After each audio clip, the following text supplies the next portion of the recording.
And if you're gonna turn a guy, you've got to get to a good ride. Yes, sometimes a touch guy right away, boom, hit something, but their defense is better and all those things.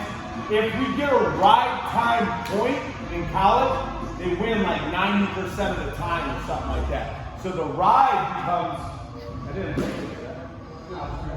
think of that. The ride becomes important. Ultimate is turns, but we gotta focus on our riding, just how we focus on our footwork first before you do a lot of turns.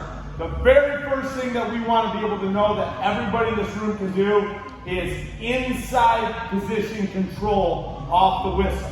So, a main breakdown for all of us, or a main starting move, is here, all right? Right here. This is a jam position, right? And the reason is, if we can get inside on a guy, it opens up everything. Inside position leads to inside chops, tight waist outside chops, claw position, boots in, and leads to all of it. We gave us 2 today, huh? I didn't know they were doing one. Well, I told you to drop it off. That's okay. We'll take 2 today. Why not? All right. So, when I attack, here's a couple things about a jam position. My anchor hand is here, anchor hand, right? Nice little thigh pride position. And realize this, the strength in this arm is not from the chop right away. It's from the forearm shiver, because this guy is going to try to seal off, just like hands over like you do. If I think I'm just gonna beat him by just kind of going chopping here, it's my forearm, fight your elbow back. My forearm versus him is not that strong, right? Just this part of it. Now, if I bump like that, I have a lot better chance to win here, right? So, I'm jamming this guy, going thigh pry and shoulder jam, and the chop's gonna follow right up behind it. But the other things I'm doing is on this one, we're not going to the side on this one. This is a front jam to get the weight up on his hands, and I'm hoping to move his hips. And this is hard to do. It takes your full body, which is why we're doing it. There's some guys, like you guys been wrestling Reese, it's hard to get Reese out of his butt down position, right? You wrestle a lot of these guys to get strong and squatty. They just keep that hip low. So in order to do that, I gotta drive. I have 2 ways I can drive after I hit this guy. If you're a little longer guy, I do what's called the duck feet here. See how my toes are outside? I'm on both of his hips, but because of the length of my body, to keep my hips on him, I have to really let my knees drop, but I can still pressure here. I can still hop pressure. Some of you guys are short enough that you can have your toe more, I don't want to do this foot up, but my toe can be more lined up. And that's fine, it just depends on the length of your leg. I have to let my knees sag a little bit so that my hips stay below his hips, right? And I don't slide over the top. So this is our jam position. One more time, in here, I'm going forward. See how I hit him with my elbow? My chops and stuff are gonna come off of that, right? Brought his hips up, I'm anchored, I'm pinching, and now I have lots of options. Lots of options. And what we're gonna work on from here to start is gonna be our inside chop. Realize what stops most inside chops is just moving this hand forward. So I go to chop. If I just go to chop and then move that hand forward, I end up not being able to reach it very well. So that's the other reason why when I hit him with this forearm, I'm sinking my arm further before I reach. So I'll do it slow for just a second. To hit him, see how I hit him with my elbow? Look at that reach when I don't reach. Compared to if I chop and I push them farther in, it's a lot, I'm pushing them farther away.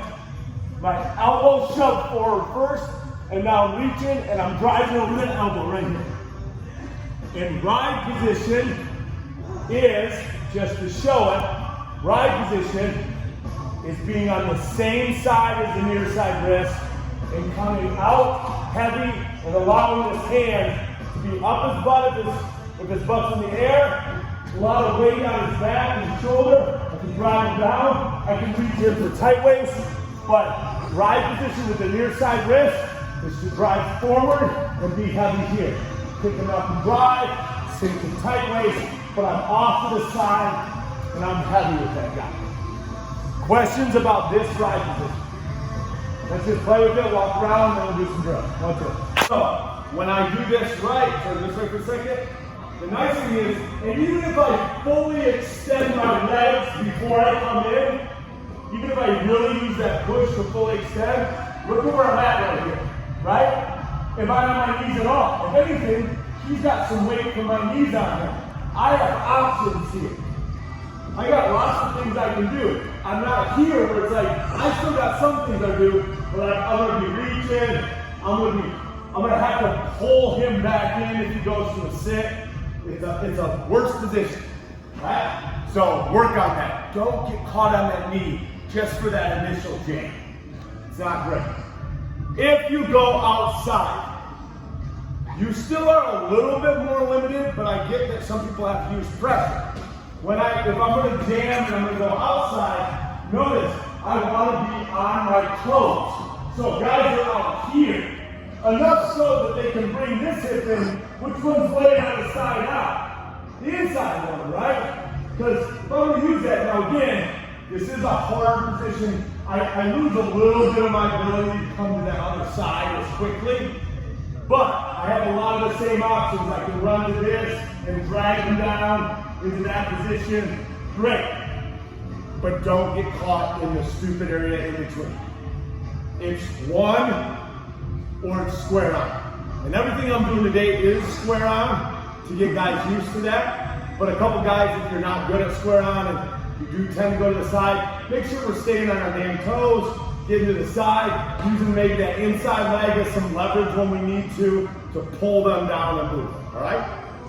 Okay, those are the two things I want to clean up. So on top of you guys working on those, we just talked about how do I get to ride position for this one. We always want to go for that quick tilt when we get to these positions because almost always the tilt leads us into ride position, right? So I jam a guy, boom, and I do this inside chop, and I get him down here, and the first thing I'm doing, since I'm already in this position, is I'm driving my foot in, and I'm turning my toes, or my knee to the ceiling. To get your knee to the ceiling, something small, drive off your heel. If I keep driving on my toe, fight down my knee, it pivots more. This is a lot weaker than driving off my toe, or off my heel. It's a lot stronger when I do that.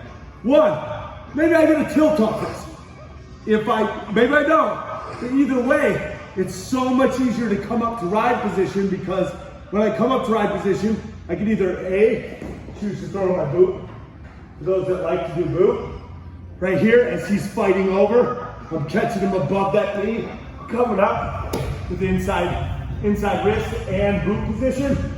Or B, I caught it and I'm driving forward and I'm not getting this, but I could come up to two different ride positions. As he fights down, I can just switch to far side wrist and I can come to the other ride position, which is cross wrist. Hardest ride to stop and power. How many fight off the cross wrist? Right? So, one thing that we do, if I switch off to a cross wrist, instead of staying on that side, I just missed my tilt anyway, just go to the side that they're going to use to break it off. Now it's a lot harder on him because I'm on the side that he would use his arm to scrape off, right? So that's ride position. And the other thing about going into this tilt is, let's say I want to stay on the same side. So I came through here and I got it, and I want to sit. I came up here and again, I'm trying to get him up. I'm not in great tilt position, right? I'm digging for it, he's fighting down. And then all I do is come up here. Now I'm nice and square with him here. See how I already got that pressure? He lifts his butt up. I can ride up, drive him forward, look for more tilts. I can sink in, go back to here, boom. When I can practice my ride position. That's how we get to it. Force that tilt when you catch it, and then use that to come up top in a good ride position. Flip your hips.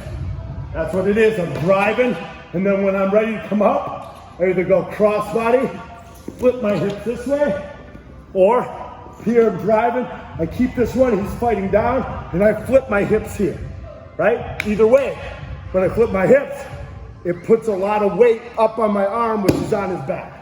And that's what I want. Okay? 1, 2. Kind of stuff. All this. See how I'm in ride position again?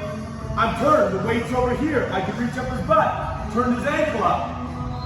It sets up all of that. I'm focusing on one leg. This one's trying to scoop underneath and get him to tilt. If I can't scoop him all the way, top one comes over, catches the ankle. Either way, I'm focusing everything on this hip, bringing everything down, and I'm in good ride. Okay? So don't just think that you gotta use your hand too. You got your feet in there, you got everything that's at your disposal. Tap, boom, I'm trying to get over his hand, trying to tilt him, it's not working. See how I'm in my tilt position, but look at it, I can start turning this. Now I drive him down a little bit, and boom, right there, yep. Now, coming in, whatever it may be. Now, what I want to do is this. 15-second goes. This guy's trying to full resist getting broken down. And if he does get caught in the wrist, he's trying to build back up to his base. But that's it. No reversals, no escape. And we're working on off the whistle, tapping, and trying to get this guy to ride position and use the ride position to kind of just hold him and keep adjusting, all right? If you get a tilt, awesome. One reason why I stopped that drill partway through and then talk about the tight waist position, how important it is. So when we want to go to a chop from the outside off of this, our tight waist becomes really important on that too. So everything's the same, I'm jamming it here, and just sometimes I'm not going to get there. And if this guy starts getting more and more spread out with his arms, it's harder even when I jump sides, I don't always get to that wrist, right? Because he's turning those wrists out. Obviously, what I saw the boot riders do was throwing legs, right? He gets too spread out, legs come in. That's a great thing, and I will push every one of you, regardless of your height, to think about learning how to put in a basic leg. Because it does help you out, even if it's off the tilt only, right? But how many leg riders found themselves when they were doing that, throwing a boot in automatically? I love it. That's great. But not everybody's a boot rider either. So, the other option that we have is when I hit here and I'm giving this guy good pressure. Again, I'm up on my toes. I'm trying to get here. I'm switching sides. I'm up on my toes. I can't get there. The next thing is to tight waist and go over the top chop. And it works out really well the more spread out he gets. Because the further out his arms are, when I chop, boom, he's hitting his side, right? If his hands are in and tight, it makes it easier for me to get my inside chops. But again, I'm using this tight waist to help me when I go to chop, I'm squeezing on him and it's going forward and I'm going right into that tilt, right? So I'm up here, man, I'm trying to get to it, I'm driving. When I go to switch sides, from my anchor position here, I'm sinking this tight waist before I go. Sinking this tight waist so that as I'm pressuring, he already feels this pressure on his gut. And I'm chopping, and I'm coming right in to a quick little, shouldn't have done this. So I'm up here, I'm trying to get this tilt, and if I can't get this tilt, what am I doing again? Trying to catch this wrist, flipping my hips as he fights down. Maybe I threw in the boat, boop, I didn't, coming right over to the right position on the far side. Taking and stepping, whatever it may be. But I'll go for that tilt. It's the same cheap, quick tilt again, right? He's trying to steal my shots. He gave it back and said, he tried to steal it. Trying to take it from me. This is great. This is worth a lot of money. These rubber rings, you're going like 5 packs for $5. Use ransom. Okay, one more time. Ooh, I'm hitting him in here. I'm trying to get that inside. When I go to jump sides, switching this tight waist, Boom, look how tight that is. Blocking, that chop's coming. I'm driving him forward, right into this position right here. Trying to get my tilt. As he comes up, I choose to either throw it in a boot, because I like to do boots, or coming up, flipping my hip, getting to my ride position. And remember, ride position. He feels the weight on my shoulder. I'm not here. I'm definitely not here unless I want to be. I'm here, and I got some good weight on him. And I will only drop to my knee if I want to fade him to bring his hip up, right? Which we do, but we make him feel it a little bit first. Questions? Let's work that on tight waist to outside chops. Right to tilt, 1, 2. Straight, completely straight across. When I do that, the reason why I don't always do that is my knee position is more like a block here. And if I lose this, I'm in a little bit more trouble too, right? It still is about an angle like you would chop a guy out, right? And what that does is when I get that, just that little bit of an angle, when I switch over and I get that little bit of an angle, it does two things. One, the angle, because I'm driving that way, look where it brought my knee to. Brought my knee in front of him, so as I'm falling forward, it's a lot easier to get that knee underneath, right? When I tack the guy sideways, it's natural. When I'm pulling the guy sideways, I want my block next to him. But it doesn't end up with my knee on top, which means I'll get a lot less tilts and a lot less chances to put in boots for guys who put in boots. Alright? So, here, boom, I'm hitting him, I'm trying to get to this. When I switch over, I'm coming this way. See where that block is? That chop's coming right here, I'm taking him forward. Man, I'm right up in here, feeling great. Hooking that boot in, or coming over into this side. Right? A couple more times, do some 15-second goes again. 1, 2.